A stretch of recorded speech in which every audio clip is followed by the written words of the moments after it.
Chumash, it's going to be a Megilla shir. Today's shir is sponsored by Murray and Clara Shore. It's in honor of the birth of a new grandson in Israel, and now, drum roll, we'll hear the name. Doron. Who? Doron Mordechai. Doron Mordechai.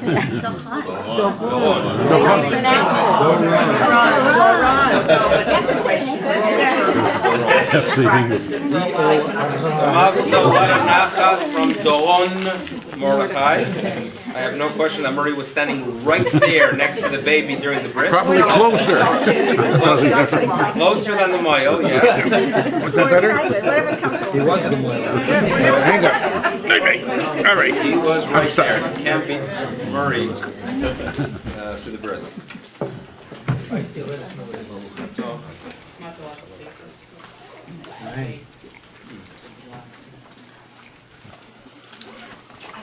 So this past Shabbos, I didn't give, some of you were away, right? Some were south, some were Montreal, right? You were back already, you were north, you were north. So we had south, north. So this past Shabbos, I didn't give a drasha, I didn't give a little talk, but we had a scholar in residence here. And I had what's called at least an off Shabbos. That's what it's called. Not at all. We have a scholar in residence every shop. Very good. I see you got my email. Did I just... Appreciate that. Now, Rob Ford just croaked. so, Baruch Dahem, is he, you really? Yes. Okay, Rob Ford, former mayor of Toronto, who brought Toronto to the world in essence, he passed away. Yeah. Yeah, that's what we just heard. So, like Walter Cronkite, and the time at 11:19 on this Tuesday. Anyway, poor guy. And condolences to the family. Maybe the shul should send a representative to the Levaya if it's not in a church. Pesach, are you volunteering? No. So now, this past Shabbos, I didn't give a drasha, but I shared a thought. And the thought that I shared related to the portion we read on the Shabbos before Purim. It is leading us into Purim. Purim is a time that we remember the fact that the Jewish people are going to have enemies. And these are enemies that are going to hate our essence, our core essence. And we're going to have to deal with such entities for many years until we eventually achieve our mission of bringing the name of God to the humanity. But we're going to be dealing with these Amalekites. And they're going to appear, and they're going to reappear. And we have to be sure to deal with them properly. So, if Purim is all about this Amalekite, this individual who just hated the essence of the Jewish people and wanted to annihilate them, we have to remember. We can't forget. We can't machzach nicht wissen. But rather we have the responsibility to remember and to act. And we read a portion in the Torah that reminds us that when we made our way, when we left Egypt, we inspired humanity, because those among the nations who tuned in to the events, who understood that the people of Israel, a nation leaving Egypt, is not random, but they have a unique message to humanity. The nations of the world that tuned into the message, that did not try to ignore the events, were righteous people, because they were tuning into the Word of God. And of course, that's what the Midrashim referred to, that when there was a splitting of the sea, all waters of the world split. You don't have to take that literally, but what it means was simply that people tuned in. It had an impact. People who listened, who sensed that something special is occurring with the people of Israel. This is not so foreign for us, because in the 20th century, with the miracles that occurred in Eretz Israel, with the Jewish state after the Holocaust, with the Six-Day War, there are many, many, many Gentiles that tune in as well. And while we always are going to hear in the news about UNRWA and about other organizations and individuals and boycotts, That is not the complete story. It's a very small percentage of the story. The reality is that there are many, many people that are inspired by what is occurring to the people of Israel. They are the majority in the United States of America. There's no question about that. I sense it, I know it, and of course, media has their agenda, but let's be mindful of it. There are those who tune in, and there are those who are inspired. But then you're going to always have those that have just carry the hatred, and they are Amalek, and they attacked us as we left Egypt, and we deal with them in Purim, and that is the reason that on the Shabbat, right before Purim, we read that portion, and we indeed remember. The Torah tells us that these individuals, the Amalekites, attacked those who were Ayef ve'yagea, people who were tired. They attacked those who weren't able to keep up with the rest of the nation, the people who were weak, the people who couldn't support themselves. Those were the ones that were attacked by the Amalekites. And you think about the essence of the Amalekites, a nation that believes in social engineering. Right? You read about Nazi Germany, you read about the fact that they wanted to create this perfect society where those with disabilities have no place in such a society. The Jews have no place in such a society. That is what Nazi Germany was about, and that was the essence of the Amalekites.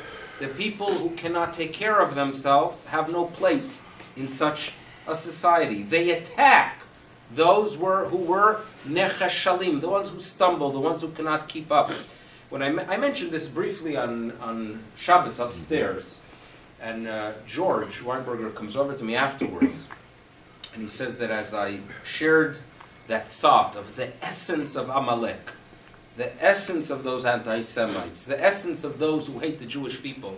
So he shared a story that his mother told him, that George, your mother-in-law told him, that towards the end of the war, during the death march, so they were being transported from place to place, from Auschwitz to who knows where, but traveling, if they were escaping the Russians, they were traveling to the west. If they were escaping the Allies, meaning the Americans and the Canadians and the British, they were escaping east. So there's a death march. And as you know, in these brutal death marches, when you had people walking with barely anything normal to eat for many, many months or years, and any food at all in some cases, many days, they had to keep up, because if they didn't keep up, the Nazis would just shoot those who were nechashalim acharecha, those who couldn't keep up. And George shares with me that his mother told him that there was a woman, what he called it, the gutina, the tzaddikus in town, who saw someone else in the community who simply, due to weakness, simply couldn't keep up. And she was behind, and it was very clear that with that pace, she's not going to survive in the next few minutes. So she went back to assist the person. She went back to assist the person, to keep up, to save a life. And of course, the SS, the Nazi soldier, comes over and starts yelling, and she she begs, and she says, "I'm just helping her a little." And right after she ends those few words, the Nazi shoots them both. That's the story, one of 6 million stories. And you remember it because, number one, this event of this Nazi Yamar Shemo symbolizes the essence of what Amalek is about, that those who are falling behind have no place in a society, or no place in a line, or no place in such a group. And the essence of a Jew is symbolized by this woman, who, when you talk about dying, performing a Kiddush Hashem, I don't think there's anything greater than that, because she was acting as a Jew then. Someone's in need, someone's going through difficulties, someone needs assistance. I'm going to go ahead and do what I can to help such a person. That's a dying al Kiddush Hashem. And obviously, Purim is a day when we are trying to uproot that Amalek attitude of the lack of concern for those who are in need. And if you analyze all the mitzvos of the day, if you analyze all those things we should be doing on Purim, it's about the welfare of others, those who are in need. Those who are in need financially, and those who are in need emotionally. When it comes to Mishloach Manos, you identify the person who's going to benefit from the gift or from the attention. When it comes to Matanos, the gift to the poor, obviously those who are in need. Rambam makes it very, very clear that a person should increase the gifts to the poor far more than the meal. In other words, Purim should not be a day where you party, where you enjoy yourself. That's not what Purim is about.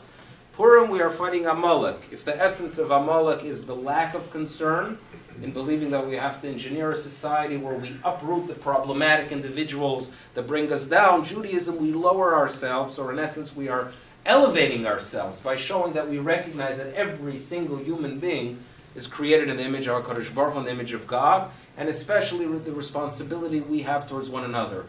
That is what Purim is about.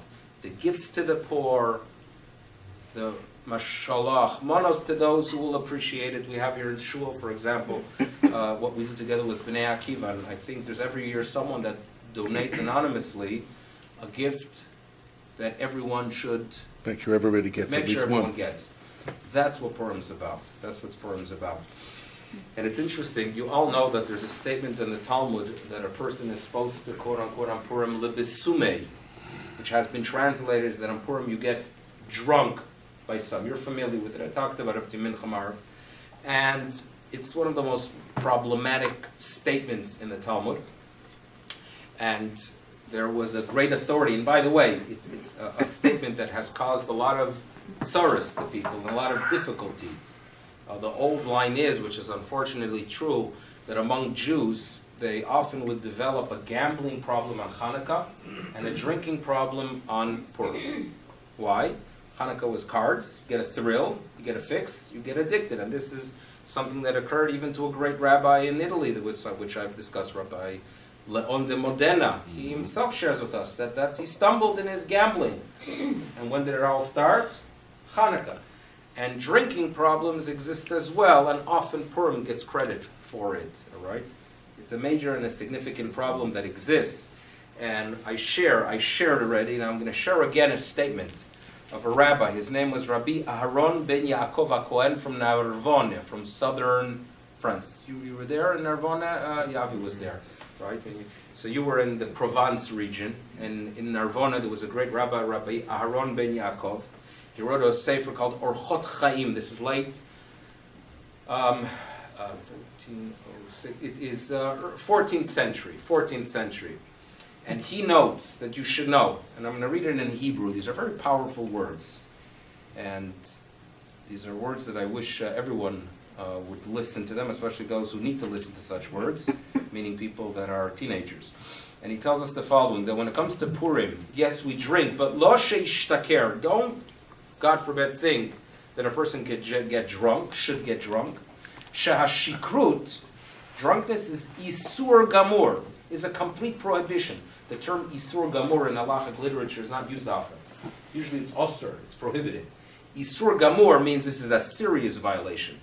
And then he adds, and this is an authority that is very well respected, quoted by the halachic authorities of later generations hundreds of times. So we're not talking about just some thinker, we're talking about a fundamental individual to the halachic system. Ein lecha avera gdola mezu. You show it's the greatest avera. The drinking and getting drunk is considered the greatest sin. Shegorem, it causes gilui arayot veshfichut damim. It will cause, or it has caused, immoral sexual practices and shfichut damim. It spills blood. I know such events too, of what Purim has brought, the drinking. V'kama averot zulatan, and so many more sins. So this is a statement that has been quoted, by the way. What I've read up until now of how destructive it is quoted by the Bet Yosef and other authorities. But then he adds, and this is not quoted, it's less known. He tells us, you know what Purim and the drinking is about? Sheishte yoter melimudo me'at. Drink a touch more than you would on a regular day. So hopefully on a regular day it's 0. And you drink, a half a shot glass of some mashke, or perhaps 3 ounces of wine. You could deal with it, that's fine. And then, kedei, now what's the purpose? Sheyarbe lismoach v'lesameach evyonim.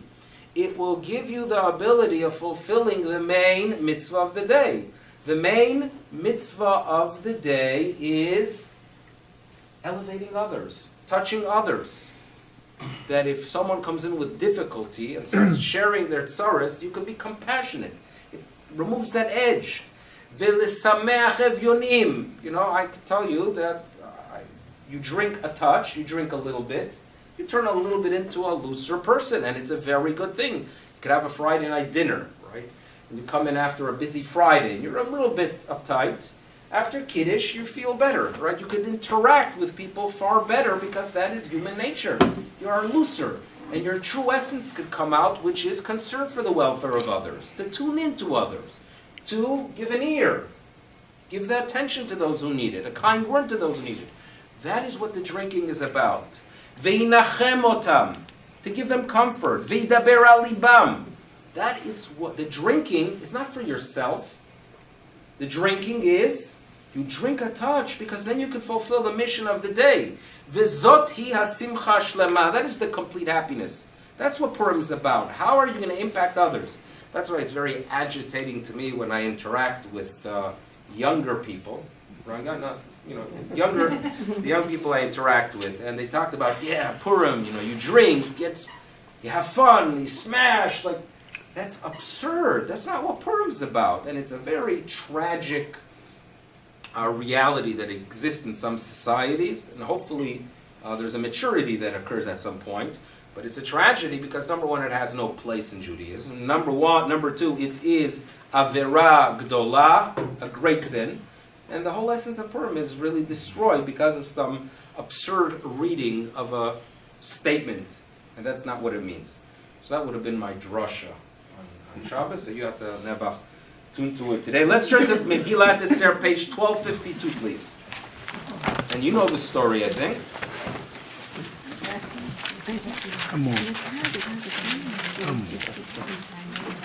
You know Vashti? Remember Vashti? The queen that was 1252 in the Art Scroll. Vashti is well known.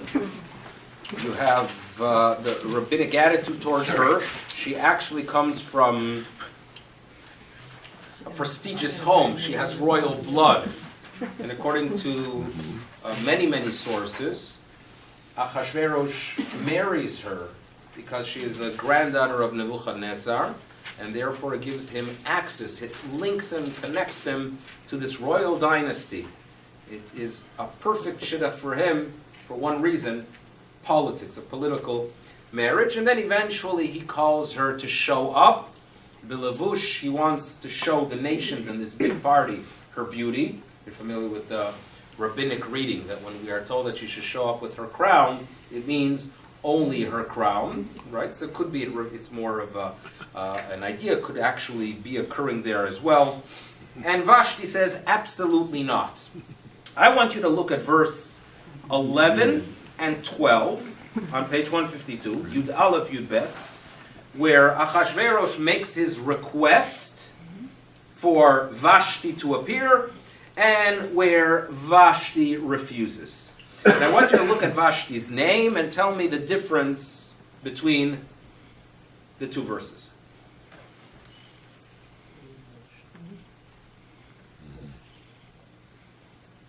Okay. Here he calls her the second time he calls her Queen Vashti. The first time there's no queen there. Or there is. Reverse it.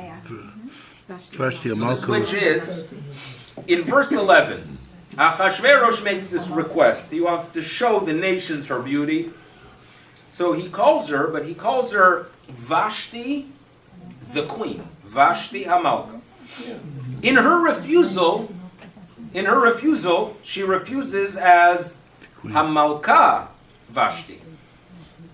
And of course, everything is being presented with that switch. He is approaching her and he is stating what he really wants is to show the world that he is the one in power. He is the one in control. His position and his authority has nothing to do with the fact of who he married. It's difficult at times, by the way, when a person marries into a family of a prestigious royal family or a business family, at times there is a little bit of a challenge faced when you feel that your only yichus is the one you married. Achashverosh is dealing with it. Achashverosh is very agitated by it, and he wants to declare, and he wants to make it clear. Vashti is my wife. She happens to be a malka because she is married to me. But she is not the queen. She happens to be married to the king. She is Vashti, my wife, and she happens to be the queen. And to prove to you that the reason I like her and the reason we are married is her beauty, something very external, and not her essence, and not who her father or grandfather were, is I'm going to ask her to come to show her beauty. She doesn't buy that. What do you mean? You're a nobody. You're a nobody. You are a king. You are Achashverosh, Hamelach, in other words. What she's basically saying, I am Hamalka Vashti. I am the queen. You are only in your position because of me. And that's how she responds in verse 12. Okay? So this is one of the many such details that you can find in the Megillah. But what I would like to focus on is something I've addressed in the past. And that is the strategy of Esther. That's our topic today, her strategy. And it works as follows. Judaism is a God-centered religion. Everything we talk about is God. And we believe in God, and thank God. And it's a beautiful thing that when someone asks you a question, and you have no interest of getting into details, you say, oh, Baruch Hashem. Baruch Hashem can mean anything you want. Right? It could mean great, it could be terrible, it could be stop at bothering me, it could be I want to show you that I'm just a good Jew. It could be anything, the Baruch Hashem. So we are a religion where we put HaKadosh Baruch Hu in the middle of everything. Good, I believe in it, I do believe in a God.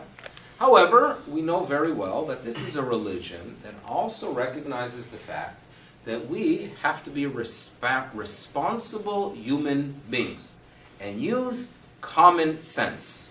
We have to use some common sense. So therefore, if a person needs a refuah, you find the good doctors and you daven to Hashem. And you have to have the proper balance. The proper balance is recognize that yes, everything is from God, but that same God wants you to find a capable messenger. God wants us to support a family.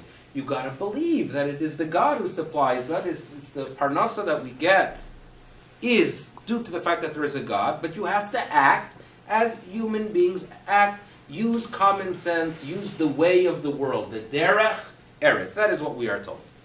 Now, what is unique about Megillat Esther is Megillat Esther is occurring at a time when tradition tells us God is concealing himself. This is the end of prophecy. It is the end of clarity. When the people are being told that when you want to go to battle, when you have to make a decision how to deal with things, perhaps there was a time when you could turn to a prophet. Perhaps there was a time that you could turn to the high priest and his breastplate, the Urim Vetumim, and get some guidance what you should or should not be doing. But afterwards, we are entering into a new era where you're going to have to believe in me, says God, but you have to have strategy. You have to go ahead and learn politics, political science, figure out how the world works, make decisions based on that. Not everything is, well, God gave us, and therefore I can do whatever I want. No, understand the politics. In the United States, we've all heard of AIPAC. Now we have in Canada too. We are very, very proud of our CPAC, right? CPAC or? CJA, I was close. Okay. I do know CJA, I've met them, I've interacted with them, but you don't get the coverage here in the United States AIPAC. When there's a conference of CJA here in Toronto, I don't think it becomes headline news on CTV or 680, but in the United States, boy, is AIPAC monitored. And boy, is the discussion of what each one's going to say, right? And how who's going to, what kind of lies or what kind of promises are not going to be kept this time. I mean, Gornish, we all know that Obama could get up in 2008 and say whatever he wants, right? Obama in 2008 could get up at AIPAC and say Jerusalem will never be divided. And the next day already he clarified it, meaning for AIPAC you have to say one thing, For the media, you have to say another thing, the Olam Zagalum, as they say, and it works. And yesterday you had the Donald who got up there and he spoke, and you got Hillary Clinton. That is part of Hishtadlut. In other words, it has its place. AIPAC has its place to understand, to try to use the tools that we have in the United States of America to pressure Congress and the White House to make the right decisions towards Israel. What would be a tragedy is if you believe that that is the only solution. Those who believe that AIPAC will take care of the welfare of the state of Israel are mistaken.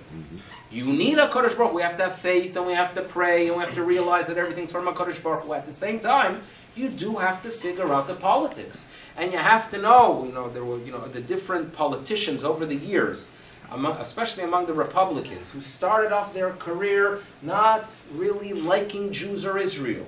And they would bring them to Israel, and they would put them on a helicopter, and they would show them the narrow stretch from the Samaria to the sea, and they would say to them, you see these 8 miles? That's our border. And you would bring these congressmen from Texas, that 8 miles was the distance from their house until the road. And they would go to Meshuggah, they would simply not believe it. And they would come back with passion to Washington, that if any Israeli would mention to them the fact that we are considering giving back territories, they would get upset. Why? It had an impact on them. There is no question. Now we know very well that President George W. Bush, the impact it had on him on seeing when Sharon took him on the helicopter, these things work. God forbid to believe that this is the answer. And what Megillat Esther is telling us, that HaKadosh Baruch Hu is behester, he conceals himself. But you can learn strategy from this story. And the Talmud, by the way, the Talmud focuses on the strategy of Esther, that you should know that she had a plan. And this is guidance for Galut. Understand that there is a God, and understand that the Jewish people have a destiny, and have faith in the challenges, have faith when you're dealing with Amalek, but learn strategy as well. Now, what was the strategy of Esther? So what you have to remember is, number one, Achashverosh, the king, did not like Jews. Surprise? I don't think so. He did not like Jews. The difference between him and Haman was simply that, number one, probably Haman hated Jews a little bit more, even though the Talmud is not so sure about that. It is not so clear. They compare him to a person, they mention that the pact between Haman and Achashverosh, both of them were quite interested in it. However, for Achashverosh there was a greater priority, and that was his power. His power was the number one item on his list of personal achievements. He wants to hold on to power. And now, as a good politician, when someone walks into your office and makes a suggestion to get rid of the Jews, he would be willing to hear of it. However, he knows very well that you never know in politics. And in a few months or a few years down the road, that decision could come back and hurt you. So what do? Well, these are very wise people. When Haman walks in to Achashverosh, as he is burning with his hatred towards Mordechai, he does not say, get rid of the Jews. He says, Yeshno Amecha, there happens to be one nation that is dispersed among the nations. They're not in one region, so by getting rid of them, it's not going to have a devastating effect on the economy of any specific place. I'm going to go ahead and pay for their taxes. Can we get rid of them? And the king says, here is my ring. Do you really think Achashverosh did know who he was talking about? Well, it's quite clear he did. So why does Haman present it in a way, why does Haman conceal the identity of that nation he wants to annihilate? For one simple reason. Giving Achashverosh the option of one day, if things turn, if it doesn't work out, if there is a need for a Nixonian cover-up, so what do? I never knew. I had no idea that he was talking about the Jews. That's how politicians work, because for Haman, this is a priority. For Achashverosh, it is a good thing. He doesn't like the Jewish people, but at the same time, he has to be sure that power shall remain with him. A very, very wise politician. Now, HaKadosh Baruch Hu is playing significant, HaKadosh Baruch Hu is in essence running the show behind the scenes with all the planning, because, for example, the fact that Mordechai, towards the end of the second chapter, he is the one who hears these two, call them either servants or upper servants, who are planning an assassination of King Ahasuerus. Mordechai hears about it. He informs Esther. Esther shares that information with Ahasuerus, and it is recorded in the official books. It is recorded that Mordechai saves the king. That is the hand of God. And now, when Haman shows up and when Haman is elevated, it is very, very possible, because if you look at the text, turn to the end of chapter 2 on page 1254.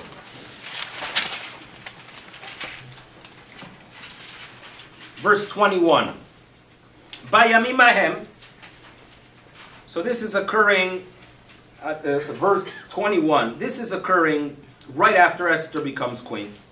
Mordechai Yoshev Bishar HaMelech. Mordechai was sitting there at the king's gate. And we have these Biktan and Teresh, who are the guards and they become angry with the king. And there's a plot to King Ahasuerus. Verse 22, Mordechai finds out. Verse 23, they do hang them. And it is recorded, Lifnei HaMelech. Now, Lifnei HaMelech could be translated in the king's presence, or it could be that there are different chronicles. There could be like the more public chronicles of things, meaning you could call them the media, manipulated by the advisors of the king. And then you have the personal records, right? The book of secrets that the president or the king has, and it is recorded as it occurred that it is actually Mordechai who is the one that provides the information. That is only Lifnei HaMelech. Next chapter, right afterwards, who is promoted? Haman. Why is Haman promoted, you ask? So some say, well, he was the one that made the suggestion of bringing in a new queen. He likes Esther. King likes Esther. Promote Haman. But it's very, very possible that if we are told right after these events, it is very possible that those who manipulated the records of the kings or the media press gave credit for the saving of the king to Haman. And if he gets the credit, so obviously, if everyone thinks that Haman deserves it, and this is a king who knows his politics well, what does he do? He elevates Haman, and Haman becomes the second in command. Now, he becomes the second of command, and he is the one who waits the Jews. We have our tsaras here, we have our difficulties. So this is how things occur. Now, you have to remember, Esther invites Ahasuerus and Haman to the party, and this occurs twice. And the Talmud wonders, what is she trying to achieve? If all she wants to do is inform Ahasuerus that this Haman, your prime minister, hates the Jewish people and wants to uproot them, and I happen to be a member of that nation, why is it that she has to set up a party and then another party? So this is a question that the Talmud asks. And the Talmud gives us, listen, it's perhaps, notice one of the rabbis, Rabbi Yehoshua was his name, and Rabbi Yehoshua says that she was trying to get King Ahasuerus nervous, that when they are sitting there at that personal party with husband, wife, and Haman, the king will start asking questions. And he's a paranoid king, because that's what kings are. They're trying to hold on to power. When you're trying to hold on to power, if there is anyone that you doubt, read about what's happening in North Korea. What's happening in North Korea? Anyone that is close to this Kim Jong-il or Kim Jong-il, Kim Jong-il, it should be ill indeed. So if anyone gets close to him, and it could be it could be that the individual doesn't smile when expecting. Whenever they do show footage of him, it's an amazing thing. that whenever they show image of him, he walks in and everyone's clapping and jumping up and down. And boy, you jump. When he walks in, you jump, because if you don't jump, you'll never jump again. That's what happens with. So you realize that you become he's a paranoid man. He knows very well that he is not in power due to the fact that he's a compassionate leader. He is in power because he's a brutal totalitarian. Brutal totalitarians are paranoid. What do? Bring Haman to that personal party. Esther was willing to give her life. What she was hoping, or perhaps part of the plan, was that Ahasuerus gets nervous and kills them both. His imagination will go wild that Haman is after the queen. This is what Rabbi Yehoshua tells us. Rabban Gamliel tells us a different explanation. Rabban Gamliel tells us that Ahasuerus was a melech hafach fechan. He was inconsistent. He had his moods. So if you want to go ahead and want him to act, you cannot ask him to act and expect that 15 minutes later he's going to go ahead and actually go through, because he'll change his mind. You got to if he gets angry at someone, as we'll see soon he did, you be sure that you have the individual targeted placed right there. She wants Haman close. That's her plan. Now, by the way, when he goes home after that party, Ahasuerus is very, very nervous. Balayla hahu, we are told, nadida shnat hamelech. He couldn't sleep. Why couldn't he sleep? Prime Minister is invited to that personal party between me and the Queen. Something is going on. He knows that for a fact. But he didn't know what. He's paranoid. So what's going through his mind? So this is the Talmud. And it's an incredible statement in the Talmud. Because the Talmud is giving us here the science, the political science is being taught in the Talmud. Because the Talmud is telling us that Ahasuerus is thinking as follows. What's happening here? Obviously, there is a plan to overthrow my kingdom. Obviously, there's a plan for a coup d'etat. The issue is, I expect someone, if there is a plan for a coup d'etat, they know very well that you are rewarded if you share that information with the king. Why is no one coming forth? In other words, when you want to overthrow a government, right? Obama was in Cuba, so it's an appropriate talk now. That you want to overthrow a government, you need people. But what you do is, you cannot go ahead and turn to the second in command and offer him that if you go, you could turn to the second of command of the king. And you say, by the way, if you join my rebellion, I'll make you second in command in my kingdom. Don't do that. Why? Because he has nothing to gain. And if you go ahead and you turn to the fifth in command and you make him an offer and say, listen, if you join the rebellion, I'll make you second in command, then you'll consider it.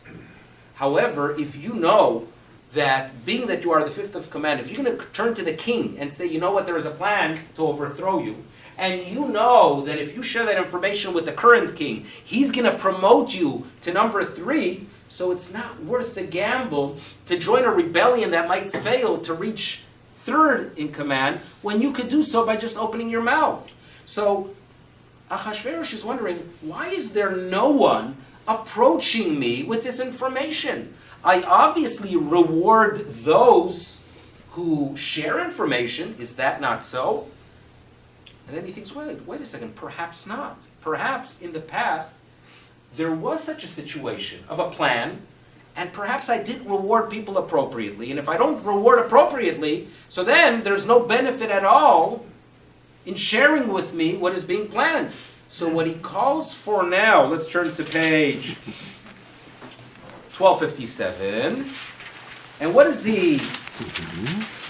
He asks for the chronicles. Which chronicles? The ones that are the real ones, not what the media, not the way they are presented to others, but the actual chronicles of how things occur. And then when he reads verse 2, guess what he finds out? Who is the one that gets the credit for the last attempt on his life? Who is the one that shared that information? Mordechai. So now, things start coming together for him. At that moment, he realizes that he has a problem here. He is very agitated with Haman, by the way. Extremely agitated. He's paranoid. Haman is being invited into this party. He's paranoid with Haman. He's developing a hatred towards the man.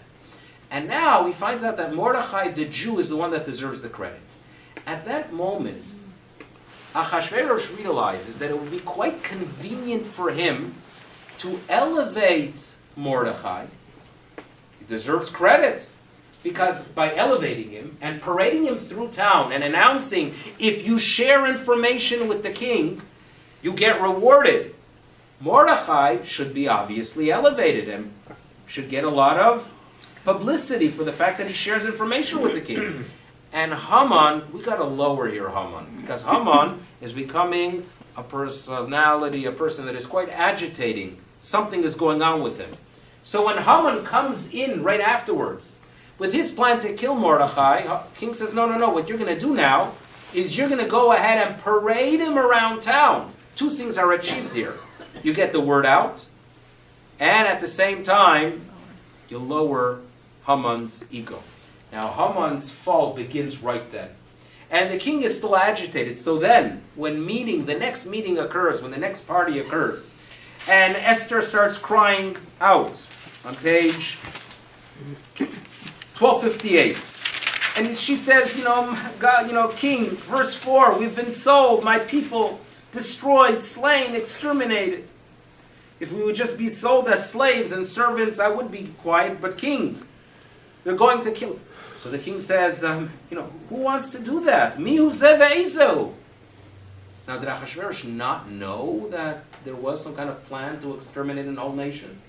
But at that moment, he is very agitated with Haman. The Jews, it's actually perhaps even convenient for him to be good to the Jews that moment. So what does he do? Who wants to do such a thing? Haman, let's get rid of him. What's occurring there? What is occurring there is a king that is full of passion and anger towards Haman. Here's an opportunity to blame him for this terrible decree of trying to kill the Jews. For him politically, which is the most important thing for for King Achashverosh, for him, what is the most important thing in his life? Holding on to power. By now, blaming Haman, he gets rid of Haman, gets rid of that threat, and he's going to become the champion of the Jews, because Haman is a terrible man. He wanted to go after the Jews.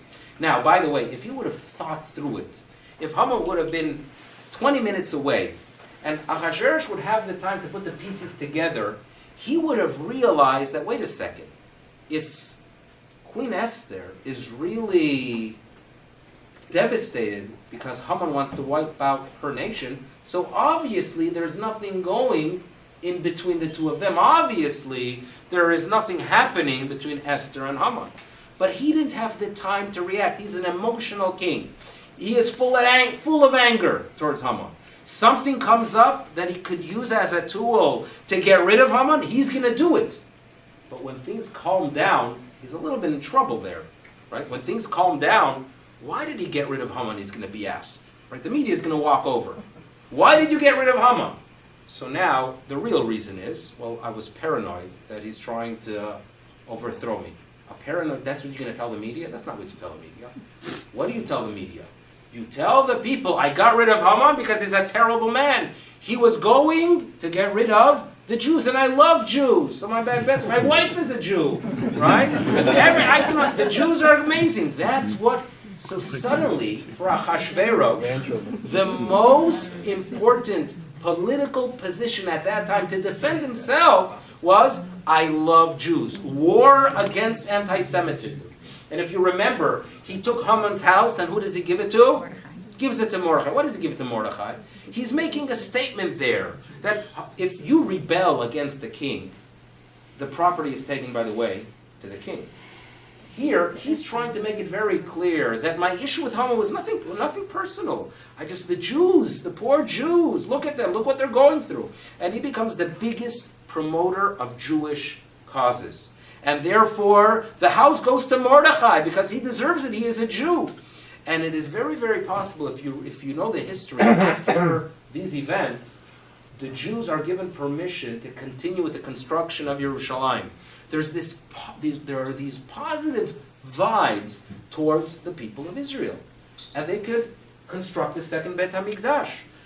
All of it comes about due to what is planned here and due to the Yad Hashem that's behind it.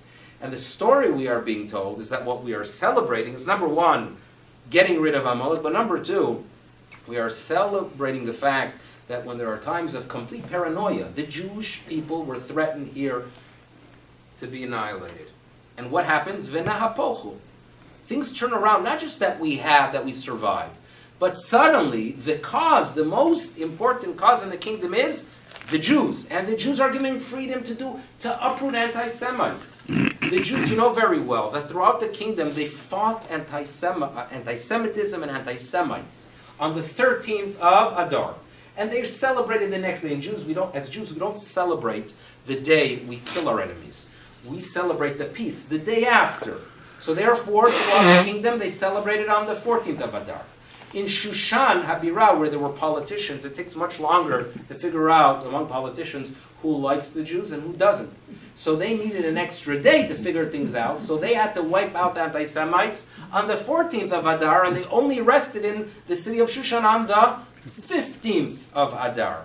We are celebrating the fact that this paranoia that existed, this concern that we're not going to survive, that anti-Semitism is going to destroy us, things turn around and suddenly the whole kingdom is out there. Let's protect the Jews. A war against anti-Semitism. And I think these are encouraging words because we live in times where there's a lot of concern for anti-Semitism. You know, there was an attack in Brussels, but earlier on Shabbat there was an attack in Istanbul. And it's very, very possible that this animal targeted actually people speaking Hebrew. There's a hatred towards Israel. There's a lot of things to be concerned about, but we are believers in a higher being, and may we merit that just as there was a v'nahapochu, that things turned around during that period of time where anti-Semitism was the cause that all nations took together to fight, may it occur in our days as well. Thank you to the sponsors, and have a happy Purim.